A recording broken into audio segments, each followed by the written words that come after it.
So I'm back here at home after a nice long trip. We went to Florida and then up through Tennessee. And the weather we had in Tennessee was volatile, to say the least. It would be beautiful, and then these monster thunderstorms would come rolling through. So one night, my wife and I were sitting outside the camper, and we were just relaxing, and she happened to be facing where the thunderstorms were going off, and she said to me, "I think you should go get your camera." So I came around and looked at what she was looking at, and we were getting these really great lightning bursts. So how do you photograph lightning? It's super simple, and you might think you have to sit there and try to capture the lightning, which is almost impossible. But I'm going to give you the settings in this video, and it's really easy to do. The only thing you're not going to be able to control is the thunderstorm. So you have to be ready if you're ever in that situation, but at least you'll know how to do it if you watch this video. So stick around.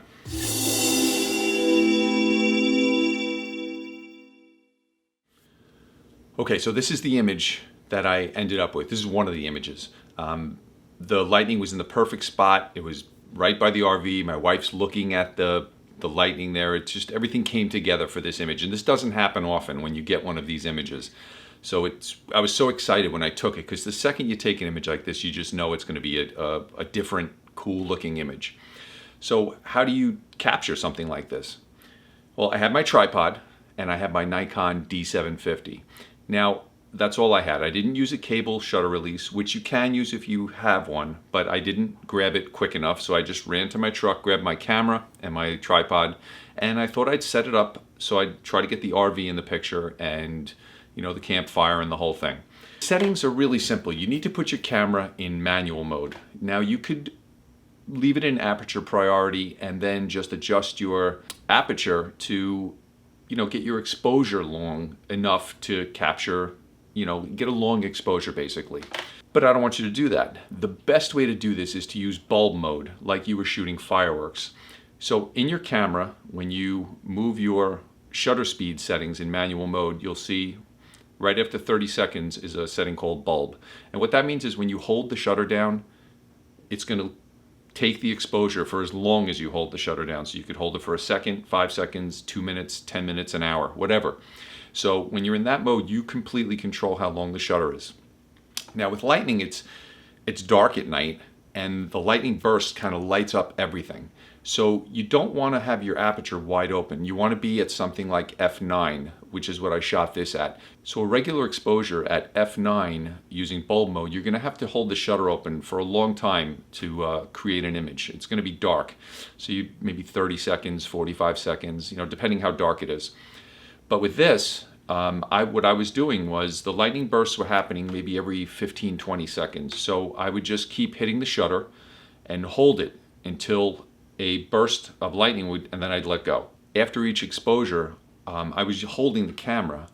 So I was actually holding down the actual shutter button while the camera was on the tripod. And you can do this. It's not the best way to do it. You just have to be very steady so you don't move it around.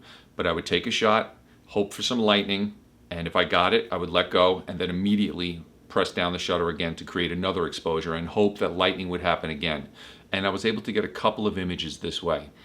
And when you immediately remove your finger off the shutter after the lightning, you kind of minimize the risk of overexposing the image. If I just had it set at a 30-second exposure and the lightning happens right at the beginning, brightens everything up, and then I let the shutter stay open for another 30 seconds. I don't know, it might be overexposed, so I'd rather have the control of shooting in manual mode in bulb and not using the aperture priority.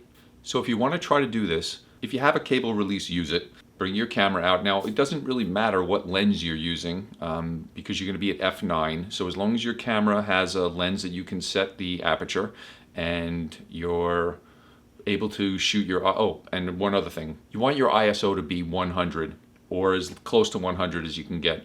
I wanted this to be a really clean image so that when I brought it into the computer, I knew I was going to have to adjust it a little bit, maybe brighten up the left side of the image where the lightning wasn't. I knew the fire ran the risk of being overexposed also. So the longer the exposure goes, the fire would have been overexposed. So I had to watch that also. And I was able to adjust that a little bit in the computer. And ISO 100 will give you the cleanest image for doing something like that. So the next time you're out there in a thunderstorm and you have a chance to take a picture, you can do this also in the rain. I mean, you just have an umbrella with you and you can do the same type of thing. I was just lucky enough that it wasn't raining where we were, so I was able to take this image. But that's pretty much it. Those are the settings. I'll put them actually in the description in the bottom, so you can just take a screenshot of them or copy them down. It's fairly simple, and good luck. Hopefully you can make some thunderstorm images. The summer's the perfect time for it. This is our photography playlist. We have all our different tutorials and things about photography, and anything you might want to learn about photography. We've got videos about them here, and then we have gear review videos here. And this is a separate playlist. So if you have a question about a certain lens or a focal length or things like that, we did a lot of gear reviews about our gear. So what we use, why we use it, and the situations we use it in. See you in the next one.